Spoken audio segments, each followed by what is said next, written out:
Kesepakatan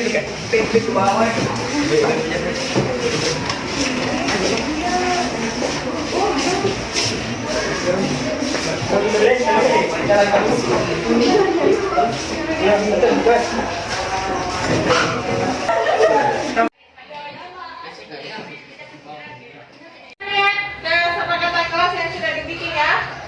Disiplin kebersihan, oke. Disiplin berpakaian, disiplin apa ini? Datang. Disiplin ada hukumannya kalau tidak dilaksanakan. Kalau ini keyakinanmu, kalau saya buang sampah sembarang, berarti itu mengotori lingkungan kelas. Berarti kamu yakin bahwa kalau saya buang sampah pada tempatnya, maka itu adalah menjaga kebersihan. Kalau bersih itu bagus tidak? Bagus. Nah, yakin kamu di situ? Itu maksudnya kita membuat keyakinan kelas. Kemudian apa ini? Nah, makan tepat waktu. Makan tepat waktu. Kapan tepatnya harus makan? Nah, berarti jangan makan di dalam kelas. Karena bukan waktunya. Ya. Jadi kapan kamu makan di dalam kelas, maka kesepakatan atau keyakinan kelas ada apa? Nanti akan ditanya, misalnya kamu makan di dalam kelas. Nah, kesepakatan atau keyakinan kelas yang sudah kami langgar apa? Makan tepat waktu.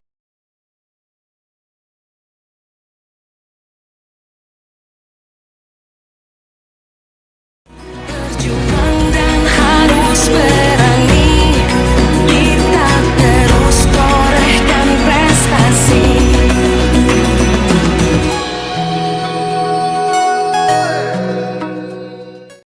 Oke. Bismillahirrahmanirrahim. Assalamualaikum warahmatullahi wabarakatuh. Waalaikumsalam warahmatullahi wabarakatuh. Baik Bapak Ibu yang hebat, pada hari ini kita akan mendengarkan atau mengikuti pembahasan sosialisasi budaya positif yang akan dibawakan oleh Ibu Mulyana SPD sebagai calon guru penggerak angkatan 8 di Kabupaten Sidrap. Untuk menghemat waktu, maka kepada Ibu Mulyana SPD untuk memberikan atau membahas materinya tentang sosialisasi budaya positif. Dengan ini kami persilakan.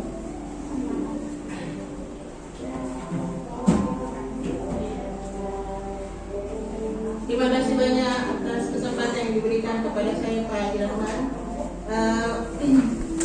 Yang terhormat Bapak dan Ibu Guru, Assalamualaikum warahmatullahi wabarakatuh. Pertama-tama kita panjatkan puji dan syukur kehadirat Allah Subhanahu wa taala karena pada kesempatan ini kita masih diberi kesehatan untuk hadir di tempat ini guna mengikuti pengibasan dari kami sebagai CGP Calon Guru Penggerak Angkatan 8, yaitu sosialisasi budaya positif modul 1.4. Saya mengucapkan banyak terima kasih kepada teman-teman Bapak dan Ibu sekalian yang menyempatkan diri untuk hadir di tempat ini. Sosialisasi budaya positif ini sangat penting diterapkan di sekolah agar ke depan kita lebih terarah dalam mendidik siswa-siswa kita. Konsep utama budaya modul budaya positif yaitu yang pertama, disiplin positif dan nilai-nilai kebajikan universal. Kemudian yang kedua, teori motivasi, hukuman, penghargaan dan restitusi. Yang ketiga, keyakinan kelas. Keempat, kebutuhan dasar manusia. Dan yang kelima, posisi kontrol guru. Dan yang keenam, segitiga restitusi.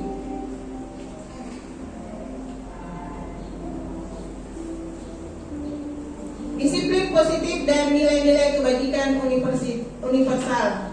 Apakah makna kata disiplin?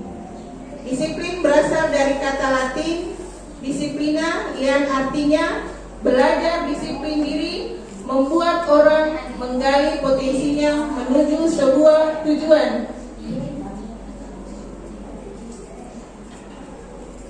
Apa yang dia hargai, makna kata disiplin telah berubah menjadi sesuatu yang dilakukan seseorang untuk mendapatkan kepatuhan. Kecenderungan menghubungkan seseorang untuk mendapatkan kepatuhan, kecenderungan menghubungkan disiplin dengan sebuah ketidaknyamanan, bukan dengan apa yang dihargai atau pencapaian suatu tujuan mulia. Disiplin positif adalah proses pembelajaran disiplin, merupakan pendekatan mendidik anak untuk melakukan kontrol diri dan pembentukan kepercayaan diri. Disiplin berbeda sama sekali dengan hukuman, meskipun disiplin sering diterapkan dengan menggunakan teknik hukuman. Nilai-nilai kebajikan universal. Nilai kebajikan adalah sifat-sifat positif manusia yang merupakan tujuan mulia yang ingin dicapai setiap individu. 1. Perilaku memiliki tujuan. Nilai-nilai kebajikan membangun motivasi intrinsik, tujuan mulia. Nilai-nilai kebajikan yang ingin dicapai dikenal dengan profil pelajar Pancasila. Di mana profil pelajar Pancasila ini adalah: pertama, beriman dan bertakwa, mandiri, bernalar kritis, bergotong royong, berkebinekaan global, dan kreatif. Kita mengharapkan siswa kita bisa mempunyai karakter profil pelajar Pancasila. Ada sesuatu yang bisa mungkin Bapak Ibu lakukan. Coba mengepalkan tangan. Coba Anda bayangkan bahwa Anda menyimpan sesuatu sangat berharga di dalam kepalan tangan Anda. Anda perlu menjaga benda tersebut sekuat tenaga Anda karena begitu pentingnya untuk kehidupan Anda. Meskipun ada berbagai godaan untuk membuat Anda membuka kepalan tangan Anda, apakah Anda, kalau hal itu sangat berharga, apakah Anda akan membuka kepalan tangan Anda? Tidak, karena itu merupakan sesuatu hal yang berharga yang Bapak Ibu harus menjaganya. Sesungguhnya siapa yang memegang kendali atau kontrol untuk membuka atau menutup kepalan tangan Anda? Siapa yang mempunyai kontrol terhadap Bapak dan Ibu guru untuk membuka kepalan tangan Bapak dan Ibu guru? Tentu sendiri adalah kita sendiri yang mengontrol hal tersebut. Kemudian perubahan paradigma, stimulus, respon, teori kontrol, teori pilihan. Siapa sesungguhnya yang memiliki kontrol itu? Stimulus, respon. Kita mencoba mengubah orang agar berpandangan sama dengan kita. Kita mencoba mengubah orang agar berpandangan sama dengan kita. Kemudian teori kontrolnya, kita berusaha memahami pandangan orang lain tentang dunia kita. Perilaku buruk dilihat sebagai suatu kesalahan. Kemudian teori kontrolnya, semua perilaku memiliki tujuan. Jadi setiap perilaku itu memiliki tujuan. Orang lain bisa mengontrol saya, hanya Anda yang bisa mengontrol diri Anda. Itu adalah teori kontrolnya. Kemudian saya bisa mengontrol orang lain. Kalau teori kontrolnya, Anda tidak bisa mengontrol orang lain. Jadi kalau teori kontrolnya itu kita tidak bisa mengontrol orang lain. Pemaksaan ada pada saat rujukan gagal. Kalau teori kontrolnya, kolaborasi dan konsensus menciptakan pilihan-pilihan baru. Model berpikir menang kalah. Model kalau teori kontrolnya, model berpikir menang, ya. Jadi ada perbedaan stimulus, respon, dan teori kontrol. Kemudian disiplin positif. Ini ada bagannya. Mungkin Bapak Ibu bisa melihatnya. Saya tidak perlu menjelaskan satu persatu bagaimana bagan dari teori kontrol, ada makna disiplin positif, kemudian ada teori motivasi, kemudian 5 posisi kontrol, dan 5 kebutuhan dasar manusia. Kita lanjut ke teori motivasi, hukuman, dan penghargaan restitusi. Teori motivasi perilaku manusia. 1. Untuk menghindari ketidaknyamanan hukuman. Contoh kalimatnya, apa yang akan terjadi apabila saya tidak melakukannya. Itu termasuk motivasi eksternal. Yang kedua, untuk mendapatkan imbalan. Apa yang akan saya dapatkan apabila saya melakukannya. Itu termasuk motivasi eksternal. Untuk menghargai diri sendiri menjadi insan sesuai harapan, saya akan menjadi orang yang seperti apa bila saya melakukannya. Itu termasuk motivasi internal, tujuan dari disiplin positif. Adapun perbedaan hukuman dan konsekuensi. Hukuman sesuatu yang menyakitkan harus terjadi. Konsekuensi sesuatu harus terjadi. Jadi ada perbedaannya. Membuat anak sakit fisik maupun hati. Kalau hukuman itu kita bisa membuat fisiknya siswa peserta didik sakit ataupun hatinya.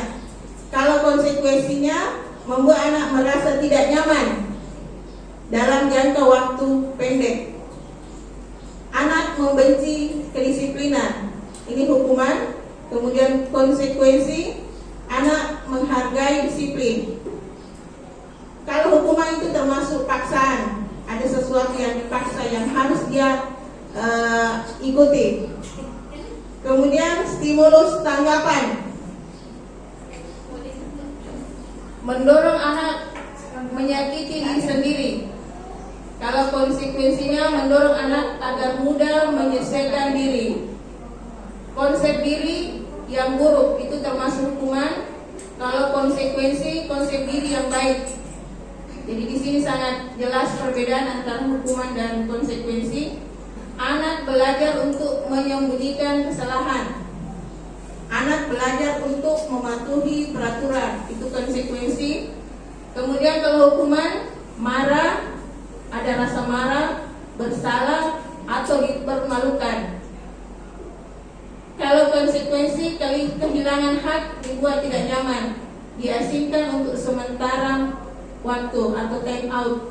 Adapun tindakan Bapak dan Ibu guru mungkin yang bisa dilakukan, atau bisa mungkin Ibu minta tolong Bapak dan Ibu guru, ini termasuk dari apakah termasuk hukuman atau konsekuensi. Dari kalimatnya mungkin bisa ditentukan itu termasuk hukuman atau konsekuensi. Yang pertama, kalau peserta didik misalnya disuruh mencatat 100 kali di dalam bukunya, saya tidak akan terlambat lagi karena terlambat ke sekolah. Nah, itu termasuk hukuman atau konsekuensi. Ya, misalnya kalau di dalam kelas Bapak dan Ibu guru menemukan siswa yang terlambat, kemudian diberi tugas untuk mencatat, itu termasuk hukuman atau konsekuensi.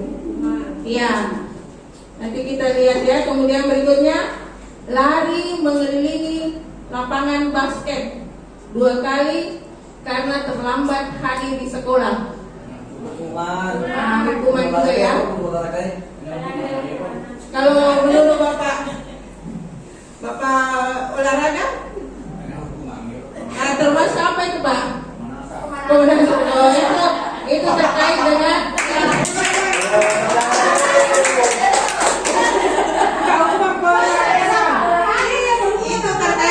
mata pelajaran Pak Sabria olahraga. Ini kita hubungkan dengan hukuman dan konsekuensi Pak. Kemudian menggantikan kertas tugas teman yang telah dicoret-coret. Ini termasuk hukuman atau konsekuensi? Ya.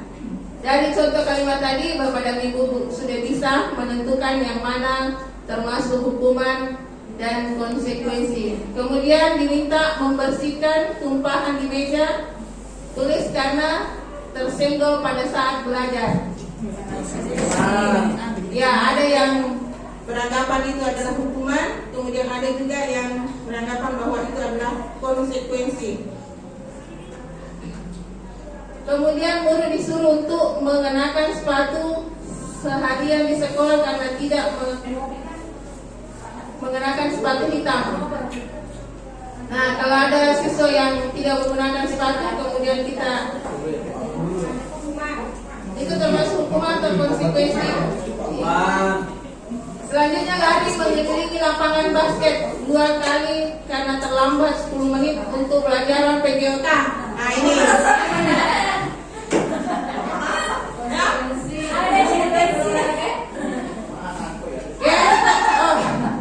kalau menurut guru olahraga itu pemanasan ya. Oke, kita cocokkan tadi dengan apa yang dipilih oleh Bapak dan Ibu guru.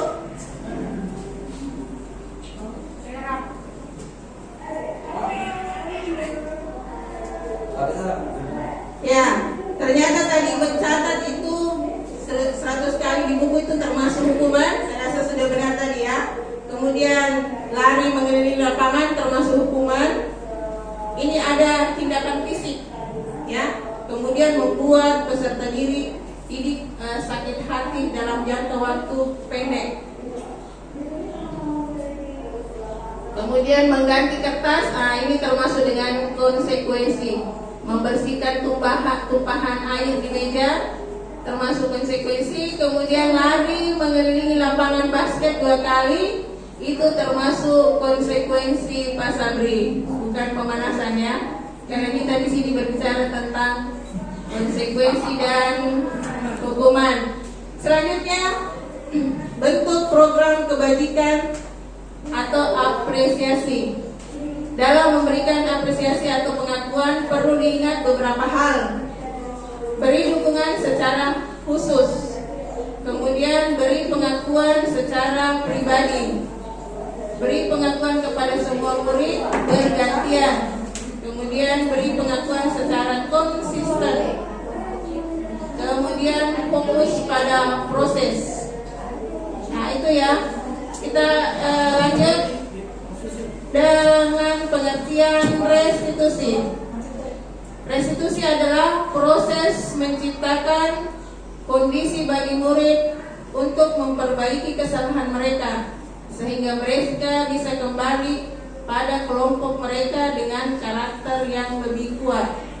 Jadi kalau bisa Bapak dan Ibu guru, ada peserta didik kita yang melakukan sesuatu yang tidak sesuai dengan apa yang kita inginkan, kita mungkin sudah sebisa mungkin menghindari namanya hukuman, ya. Tapi mari kita dulu melakukan yang namanya restitusi untuk memperbaiki kesalahan mereka sehingga mereka bisa kembali pada kelompok mereka dengan karakter yang lebih kuat. Ada 9 ciri-ciri restitusi. Yang pertama, bukan untuk menebus kesalahan, namun untuk belajar dari kesalahan. Ya, jadi kalau kita merestitusi anak itu, dia akan mengetahui kesalahannya dan mencoba untuk memperbaiki sendiri. Kemudian yang kedua, memperbaiki hubungan. Terutama kalau mungkin ada siswa yang ada dengan bertengkar dengan temannya, kita jangan memberi hukuman, tetapi bagaimana memperbaiki hubungan mereka dengan cara merestitusi. Tawaran bukan paksaan, ya. Jadi kita tidak memaksa peserta didik, tapi diberikan kata-kata pilihan. Menurut kamu itu hal yang baik atau tidak baik yang kamu lakukan. Kemudian yang keempat, restitusi menuntun untuk melihat ke dalam diri. Ya, kita sebagai guru memang tugas kita adalah menuntun, bukan menuntut seperti yang dikatakan oleh Bapak pendidikan kita di Hajar Dewantara, bahwa kita sebagai guru adalah menuntun. Mungkin selama ini kita selalu menuntut, tapi mana kita sudah mencoba beralih bahwa kita harus bisa menuntun peserta didik. Kemudian restitusi fokus pada karakter bukan tindakan. Nah ini ya, ini juga yang diutamakan, bagaimana kita membentuk karakter peserta didik dengan adanya profil pelajar Pancasila. Kemudian restitusi fokus pada solusi. Nah, restitusi itu memberikan solusi, memecahkan masalah, bukan langsung memberi hukuman, tetapi bagaimana kita memecahkan masalah pada hal yang dialami oleh peserta didik.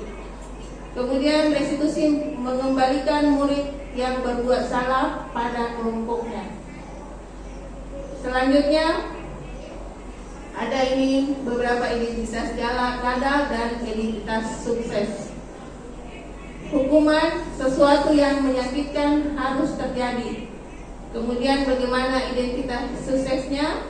Konsekuensi dan restitusi. Konsekuensinya sesuatu harus terjadi. Kemudian kalau restitusi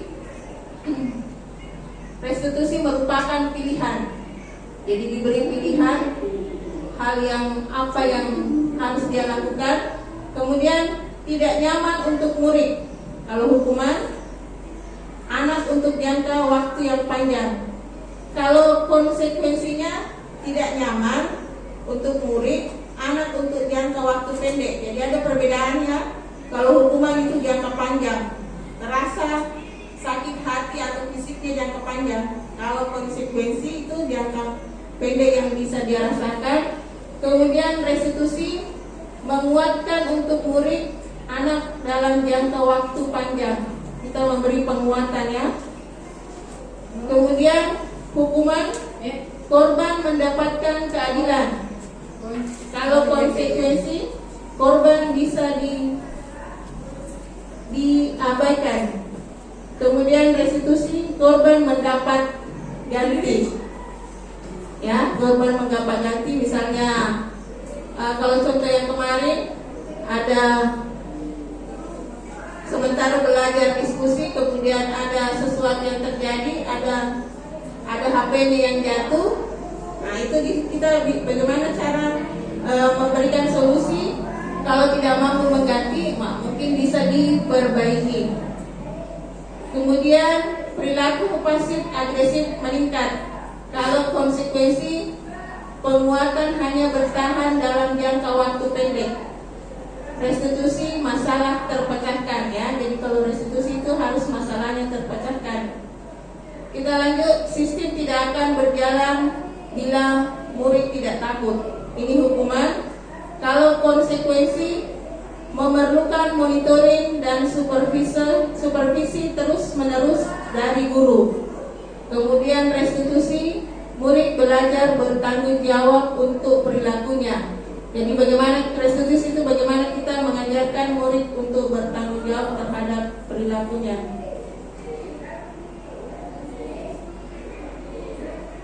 Selanjutnya, keyakinan kelas pada budaya positif.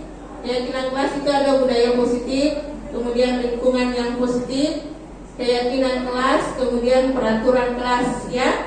Jadi dari peraturan kelas kita ubah menjadi keyakinan kelas sehingga menimbulkan lingkungan yang positif, kemudian akhirnya budaya positif.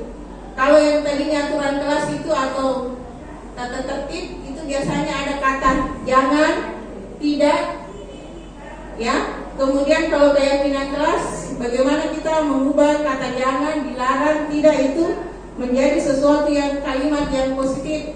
Misalnya dilarang membuang sampah sembarangan. Bagaimana kalau kalimat positifnya atau keyakinan kelas yang lebih baik? Bagaimana Ibu? Buanglah sampah pada tempatnya. Jadi di sini kita mengurangi kata tidak atau larangan karena itu merupakan suatu paksaan, ya. Jadi suatu paksaan, tapi bagaimana kita membuat peserta didik yakin apa yang dia yakini hal yang baik untuk dilakukan. Jadi mereka yang membuat keyakinan itu. Kita membuat keyakinan kelas yang mereka sendiri nanti yang akan mengikuti. Jadi pada saat mereka melakukan hal yang tidak sesuai dengan keyakinan kelas, diingatkan keyakinan apa yang sudah kamu tidak langgar atau kamu tidak laksanakan. Ya, dari peraturan berubah menjadi keyakinan kelas. Dari keyakinan kelas yang mereka bikin itu menjadi lingkungan yang positif. Kemudian sudah menjadi budaya positif. Selanjutnya, keyakinan kelas, hukuman dan penghargaan. Mengapa tidak peraturan saja? Mengapa harus keyakinan kelas ya? Jadi kenapa bukan peraturan? Kenapa harus keyakinan kelas yang harus kita bikin? Mengapa kita memiliki peraturan harus menggunakan helm bila mengendarai kendaraan roda 2? Mengapa kita harus memiliki peraturan harus menggunakan helm? Nah, ini untuk menjaga keselamatan. Ya. Kemudian, mengapa kita memiliki peraturan 3M, menggunakan masker, mencuci tangan, dan menjaga jarak, terutama pada tahun-tahun kemarin ya. Nah, kenapa kita harus menggunakan masker? Ya, semua untuk kesehatan. Jadi bukan lagi aturan, tetapi keyakinan kita. Kita lanjut. Nah, ini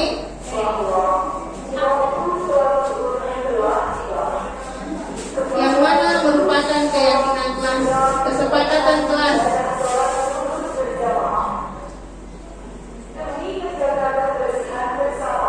Bagaimana ini? Kita lanjut? Lanjut ya. Ya. Kesepakatan kelas, kami guru dan murid yang saling menyayangi. Ya, ada kesempatan kelasnya, datang tepat waktu, mengucapkan salam. Nah, itu semua contoh dari kesepakatan kelas menjaga kebersihan sekolah. Nah, kemudian ini ada peraturan selalu kembalikan buku ke tempatnya. Nah, kalau kira-kira dibuat keyakinan kelasnya, kira-kira seperti apa kalimatnya itu? Apa selalu Disiplin. Bertanggung jawab. Oh iya, bertanggung jawab. Selalu kembalikan buku ke tempatnya. Ya, ada yang bilang disiplin, ada bertanggung jawab. Dilarang mengganggu orang lain. Kalau keyakinan kelasnya ini merubah jadi kebajikan, kalimat kebajikan ya. Dilarang mengganggu orang lain. Kira-kira seperti apa? Hidup rukun ya, ada. Bisa juga mungkin menghargai sesama teman ya. Ya. Kemudian hadir di sekolah 15 menit sebelum pembelajaran dimulai. Nah, disiplin ya. Dilarang melakukan kekerasan. Mungkin Bapak guru BK bisa. Apa kalau kira-kira keyakinannya itu kalau dilarang melakukan kekerasan? Kemudian dilarang menggunakan narkoba. Ini mungkin kesehatan ya, keselamatan. Kesehatan dan keselamatan. Bergantian atau menunggu giliran. Kesabaran ya. Gunakan masker, itu kesehatan. Kemudian jangan berlari di kelas atau koridor. Masuk ke sana. Kita lihat ya, yang dibawa keyakinan kelasnya itu tadi. Kita cocokkan selalu kembalikan buku ke tempatnya. Itu termasuk tanggung jawab, sudah benar tadi ya. Dilarang mengganggu orang lain, menghormati orang lain, kemudian hadir tepat waktu, disiplin. Dilarang melakukan kekerasan. Nah, ini keselamatan dan menghormati orang lain. Kemudian dilarang menggunakan narkoba, termasuk kesehatan. Mungkin juga bisa di situ keselamatan ya, karena kalau ditangkap, ya. Kemudian bergantian menunggu giliran, ya, sabar. Gunakan masker, kesehatan. Kemudian jangan berlari di kelas, itu termasuk keamanan, keselamatan dan kepedulian. Kita lanjut. Setiap tindakan peserta didik dilakukan untuk memenuhi kebutuhan dasar mereka. Kebutuhan kebutuhan dasar manusia. Nah, apa itu kebutuhan dasar manusia?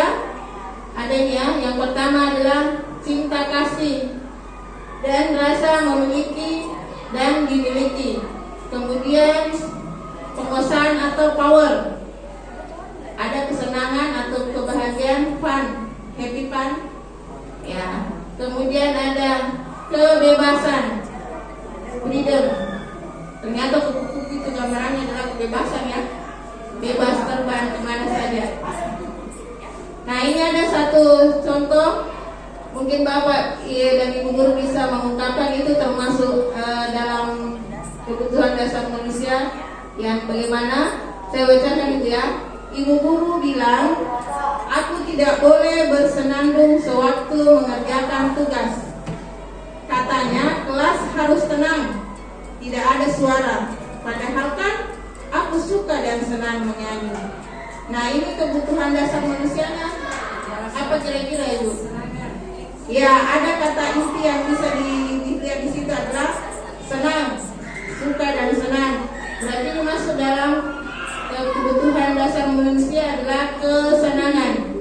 Kemudian ibu guru tidak menyapaku hari ini, padahal aku pakai jepit rambut baru. Ya, itu termasuk kebutuhan dasar apa Ibu, Bapak?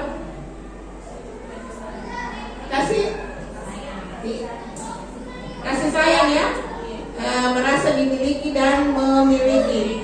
Kemudian aku bosan, masa belajar cuma gitu-gitu aja, dengerin ibu guru aja. Aku bosan. Kebebasan ya. Aku bosan di situ kata intinya. Aku sebel, gambarku tidak rapi. Malah ibu guru nunjukin ke teman-temanku di depan kelas. Kepuasan.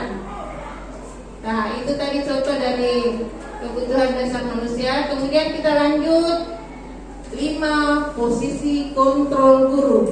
Nah, ada 5 posisi kontrol guru. Yang pertama adalah penghukum.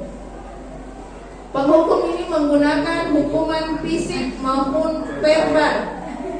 Kemudian yang kedua, pembuat orang merasa bersalah, menggunakan keheningan yang membuat orang lain merasa tidak nyaman, bersalah atau rendah diri. Kemudian posisi kontrol sebagai teman, menggunakan hubungan baik dan humor untuk mempengaruhi seseorang. Kemudian posisi kontrol yang kelima, monitor atau pemantau, mengawasi perilaku berdasarkan peraturan dan konsekuensi. Kemudian manajer, nah ini manajer membuat sesuatu bersama murid, mempersilahkan murid mempertanggungjawabkan perilakunya, mendukung murid agar dapat menemukan solusi. Ini dikaitkan tadi dengan restitusi, keyakinan kelas. Jadi nanti kalau kita Bapak dan Ibu guru bertindak sebagai manajer, nah, itu dihubungkan dengan keyakinan kelas. Nah, kita lihat contoh dari 5 posisi kontrol.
Kemudian mentor dan manajer.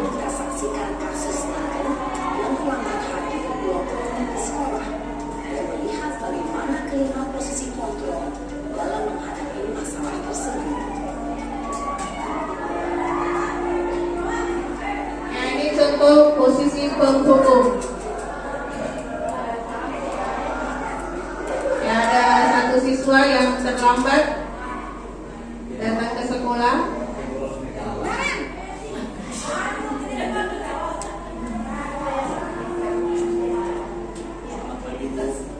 Selalu terlambat. Kamu deh, pasti terlambat. Maaf Bu, saya Apa? Apa coba? Alasan kamu apa lagi? Kapan sih kamu tidak terlambat? Malas sekali ya kamu, Jen. Dasar pemalas. Gak kapok-kapok sih kamu. Sudah berapa kali terlambat? Sana, kamu keliling lapangan basket 2 kali. Ya, kita lihat kalimatnya hukuman yang diberikan, disuruh lari 2 kali lapangan basket. Berani-beraninya jawab. Sudah terlambat, masih berani jawab pula. Sekarang, keliling lapangan basket 5 kali sekalian. Biar kapok. Cepat. Pergi sana ke lapangan basket. Posisi penghukum biasanya berbicara dengan nada tinggi, menghardik, menunjuk-nunjuk, menyakiti, dan menyindir. Hukuman bisa berupa fisik maupun psikis. Ya, Ibu dan bapak guru hebat. Dampak yang terjadi pada murid dampak posisi berada pada penghukum, posisi penghukum. murid menjadi pendendam, tidak menyukai guru atau mata pelajaran yang diampun. Dan jadi mana ibu guru mungkin bisa nanti melihat berada di posisi mana. Berikutnya posisi pembuat merasa bersalah.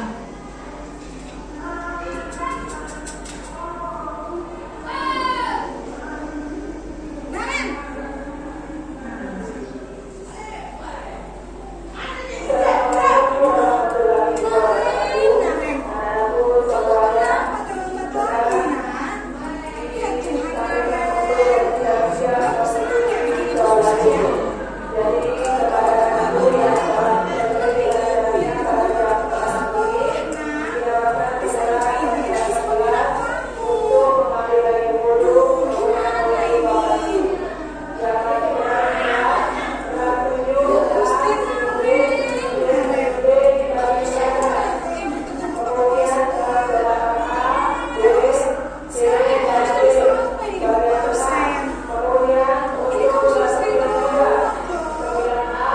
Jadi posisi pembuat merasa bersalah.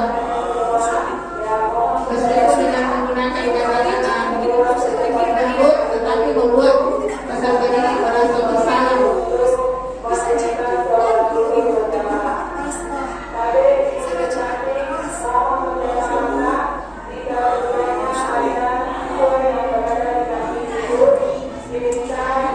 Posisi pembuat merasa bersalah dikerjakan dengan nada tinggi, cenderung Ya, membuat merasa bersalah cenderung melembut dengan namun kata-katanya menyalahkan murid.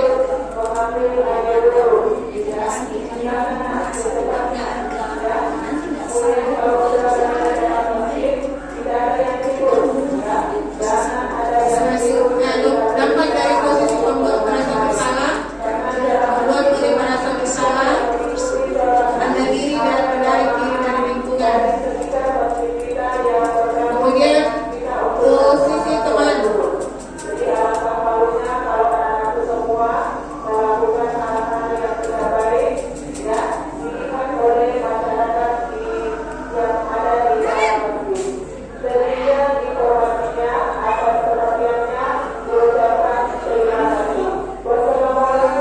Sudah jam berapa, Nak? Terlambat lagi ya saya.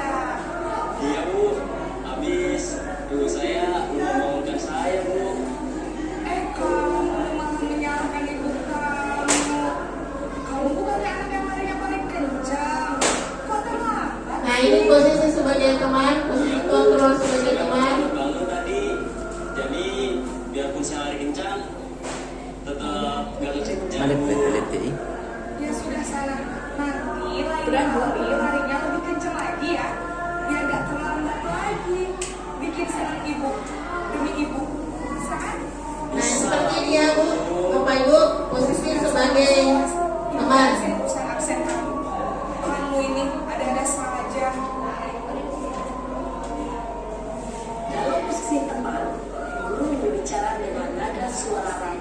Ya, posisi teman itu suara guru akan ramah, cenderung bosan dan gurau untuk menghangatkan suasana. dan akrab melalui identitas yang menciptakan adalah identitas sukses atau berhasil. Namun, perlu diingat, karena ini masih Nah, kalau dampak posisi teman itu, murid akan bergantung kepada satu orang. Murid tidak bisa mandiri dan tidak bisa berpikir untuk diri sendiri. bisa berperilaku baik, namun hanya kepada orang-orang tertentu saja. Ya. Selanjutnya posisi kontrol sebagai pemantau atau monitor.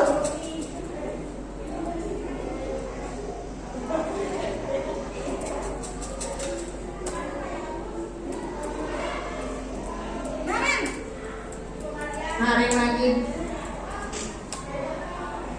Selamat pagi Bu. Ini posisi pemantau Bapak dan Ibu guru. Kita tentang jam berapa kita harus masuk sekolahnya? Kita harus di sekolah jam 7 Bu. Iya betul, sekarang sudah jam 7.20. Kalian sudah tahu konsekuensinya jika terlambat hadir. Paham Bu, saya harus tinggal kelas pas jam istirahat selama 20 menit. Iya benar, konsekuensinya demikian. Jadi nanti jam 9.30 pas istirahat, kamu harus tinggal di kelas, kerjakan tugas tambahan untuk ketertinggalan kamu, ya. Baik Bu. Ya, diberi tugas untuk posisi pemantau. Posisi pemantau mengandalkan penghitungan atau data untuk mengontrol murid. Mengarahkan murid berdasarkan peraturan dan konsekuensi. Seorang pemantau menunjukkan bahasa tubuh dan ekspresi wajah yang datar dan cenderung tertarik. Selanjutnya ini posisi kontrol manajer.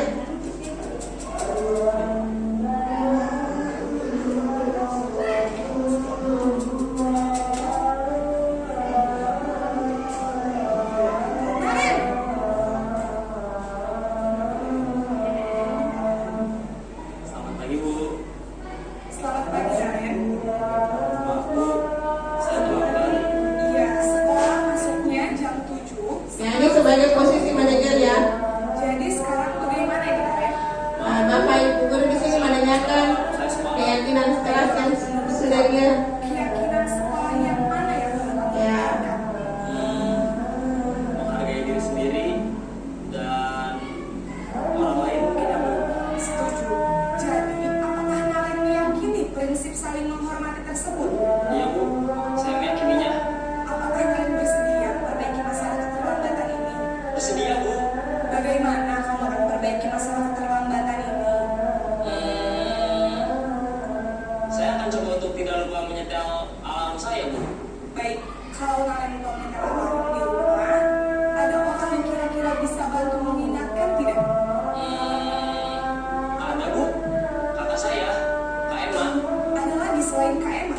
Selain Kak Emma, ada ibu saya. Baik, jadi yang mengingatkan Naren adalah Kak Emma dan ibu kamu ya. Kira-kira akan mulai setel alarm kapan nih Naren? Setelah pulang sekolah, akan segera saya lakukan. Baik, jadi Naren akan setel alarm untuk bangun besok pagi dan akan diingatkan oleh kakak dan ibunda Naren ya.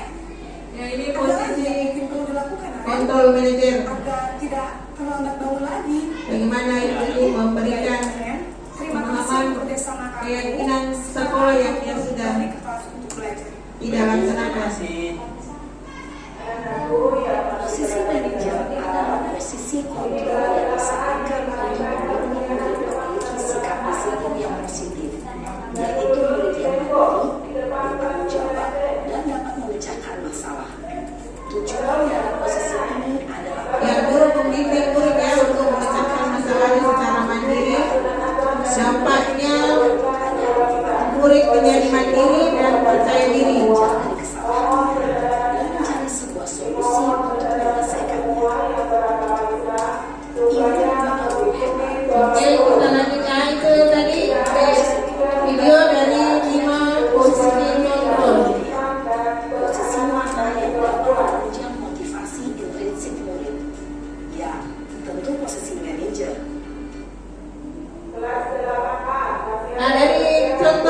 posisi tadi, kira-kira ibu berada di posisi mana?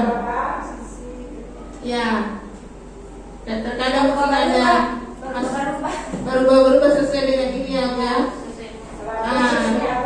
Kita biasa juga berada di posisi teman, mungkin juga biasa berada di posisi manajer. Iya. Kemudian kita lanjut. Posisi manakah Bapak dan Ibu berada? Ya.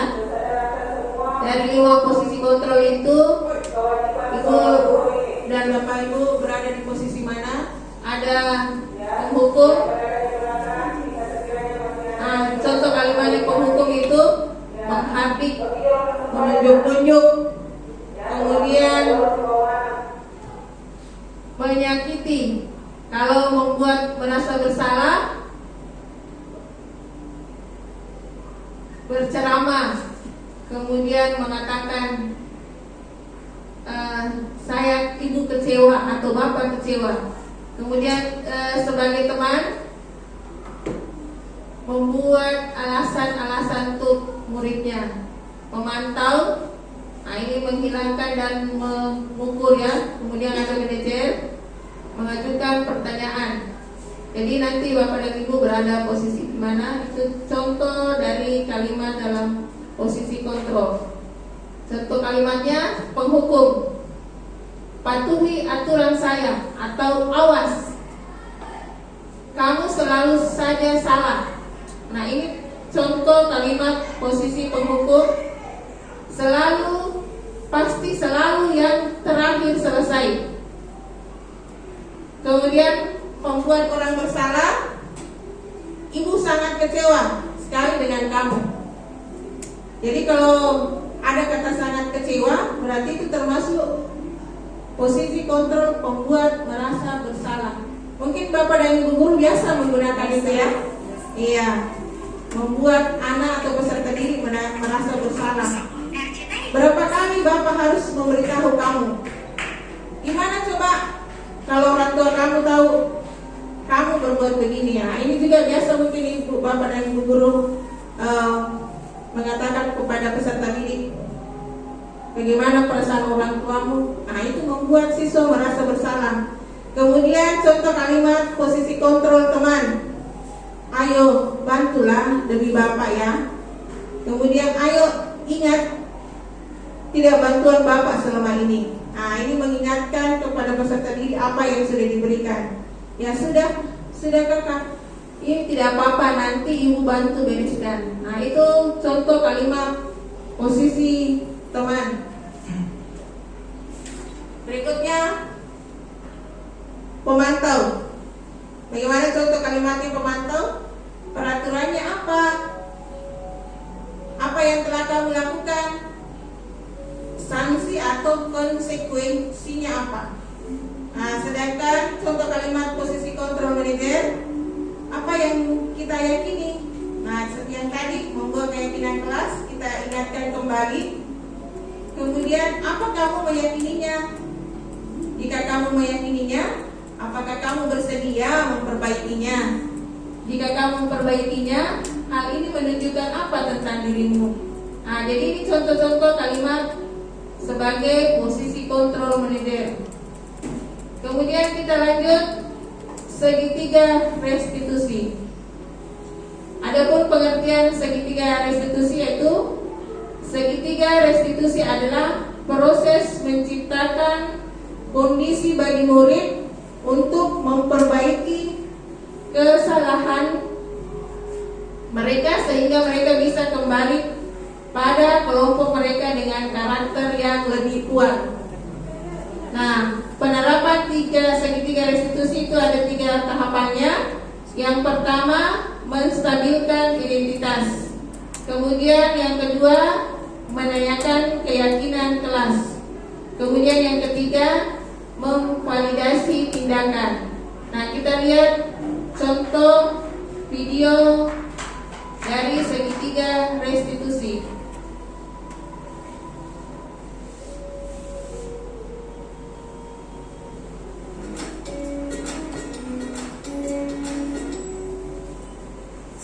Ya, ini contoh untuk video segitiga restitusi.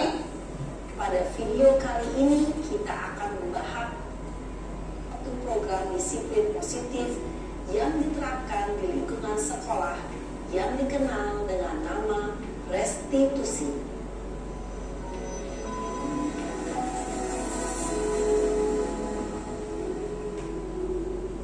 Restitusi dikembangkan oleh pakar pendidikan Diane Glosson berlandaskan pada teori kontrol Dr. William Gleiser. Segitiga restitusi adalah suatu proses dialog yang dijalankan oleh guru atau orang tua agar dapat menghasilkan murid yang mandiri dan bertanggung jawab.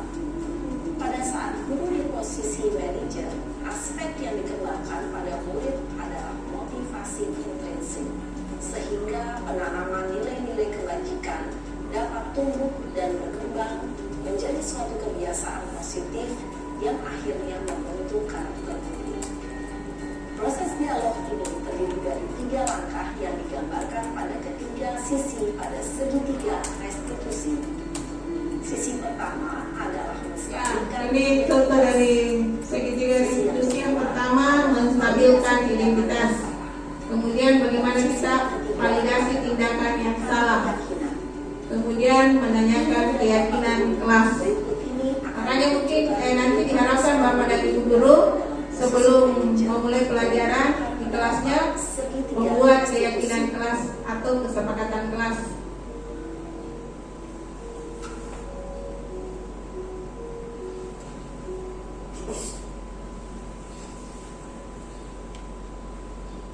Siang Sarah. Siang Pak. Sudah lama nggak ketemu Sarah? Kenapa hari ini ada di sini? Kesel Pak, kesel banget. Masa aku dikatain tukang fitnah Pak? Ya aku marah lah. Aku udah dikatain Eka di depan kelas. Kesel banget. Oh begitu.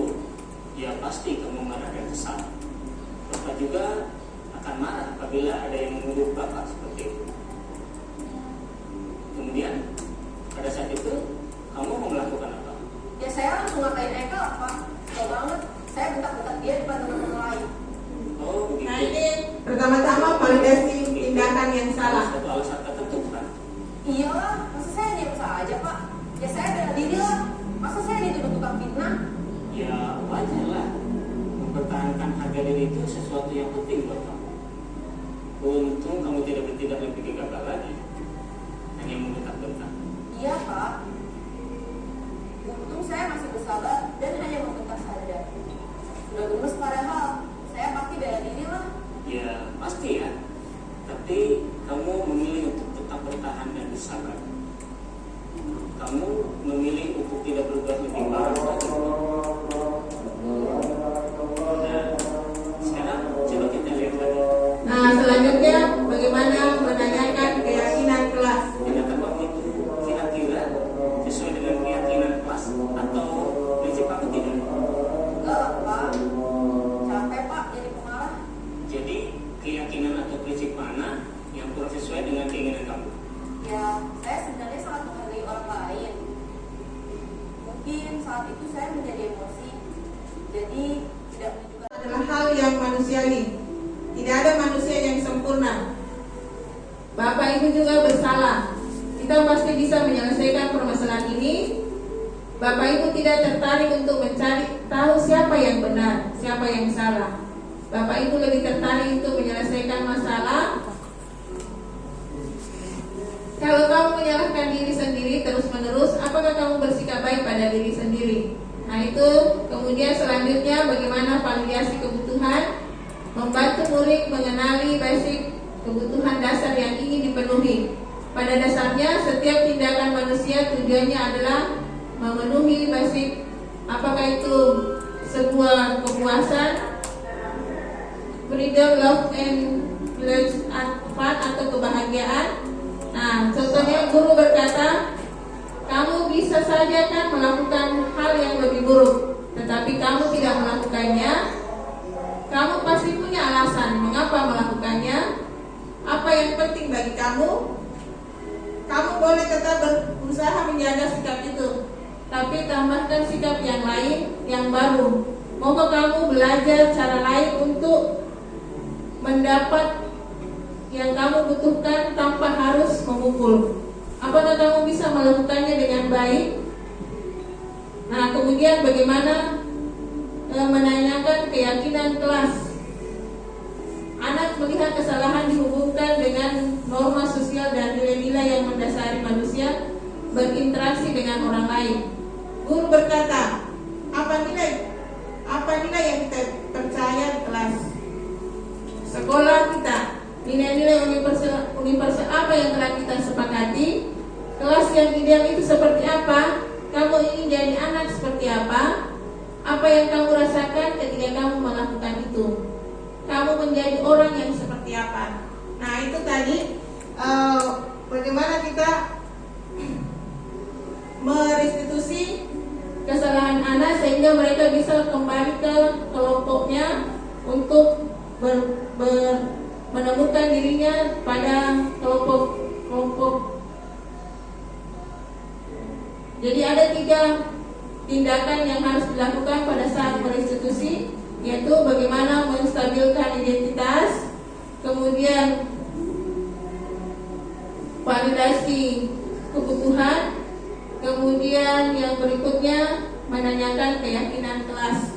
Nah, itu 3 tindakan yang harus dilakukan untuk merestitusi peserta didik yang bila ada yang melakukan kesalahan.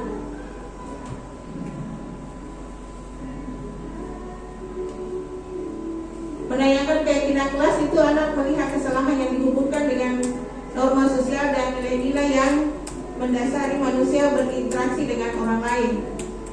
Contoh perkataan ibu guru tadi, apa nilai yang kita percaya di kelas sekolah kita, nilai-nilai universal apa yang telah kita sepakati, kelas yang ideal itu seperti apa, kemudian apa yang kamu rasakan ketika kamu melakukan itu, kamu menjadi orang yang seperti apa. Nah, itu yang harus dilakukan bila kita melakukan restitusi terhadap peserta didik.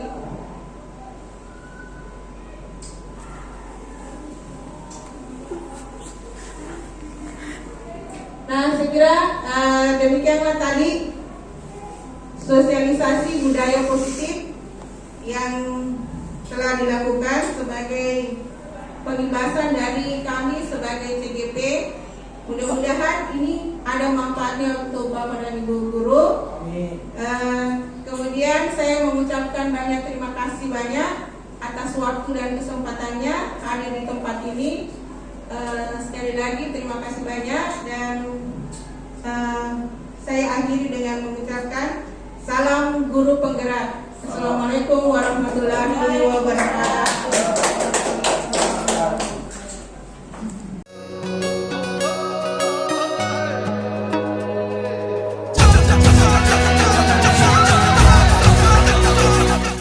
Assalamualaikum warahmatullahi wabarakatuh. Perkenalkan, nama saya Mehadayani. Saya sangat berterima kasih kepada Ibu Mulyana karena telah membuat keyakinan kelas kami. Semoga kami bisa melaksanakannya dengan baik. Kita belajar Pancasila.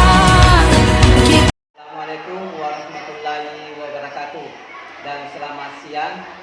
Saya Abdurrahman SPD, teman sejawat atau teman mengajar Ibu Mulyana SPD sebagai calon guru penggerak Angkatan 8 Kabupaten Sidrap. Kemarin saya mengikuti sosialisasi tentang budaya positif. Itu merupakan salah satu persyaratan dari calon guru penggerak. Ternyata hasil yang kami terima selama ini sangat bermanfaat, karena selama ini kami lakukan sebagai guru di sekolah ini banyak hal-hal yang tidak sesuai dengan real yang kami lakukan. Yang pertama yang kami dapatkan kemarin adalah tentang segitiga restitusi. Ini sangat bermanfaat kepada kami sebagai guru. Yang pertama adalah menstabilkan identitas. Kemudian kedua adalah validasi tindakan yang salah. Selama ini kalau memang anak-anak atau siswa kami yang melanggar atau yang salah atau melanggar tata tertib, selalu kita menghukum bahwa salah. Ternyata setelah mengikuti sosialisasi kemarin tentang budaya positif, ternyata sangat bermanfaat tentang validasi tindakan yang salah ini. Kemudian ketiga adalah menanyakan keyakinan. Maksudnya di sini adalah selama ini siswa melanggar, salah satu contoh seperti misalnya melanggar tata tertib, merokok atau keluar tanpa izin dari keterangan, kita tidak pernah selalu tentang keyakinannya, memberikan keyakinan bahwa kalau memang kita keluar ternyata kita betul melanggar. Selama ini hanya kita selalu cak anak-anak bahwa itu salah, itu salah, itu salah. Ternyata hasil sosialisasi dengan segitiga ini sangat bermanfaat kepada kami sebagai guru yang belum menjadi guru penggerak sebagai persyaratan di pemerintah Kabupaten Sidrap. Sekali lagi atas sosialisasi ini calon guru penggerak, kami ucapkan banyak terima kasih karena ini sangat bermanfaat kepada kami. Sekian, Assalamualaikum warahmatullahi wabarakatuh.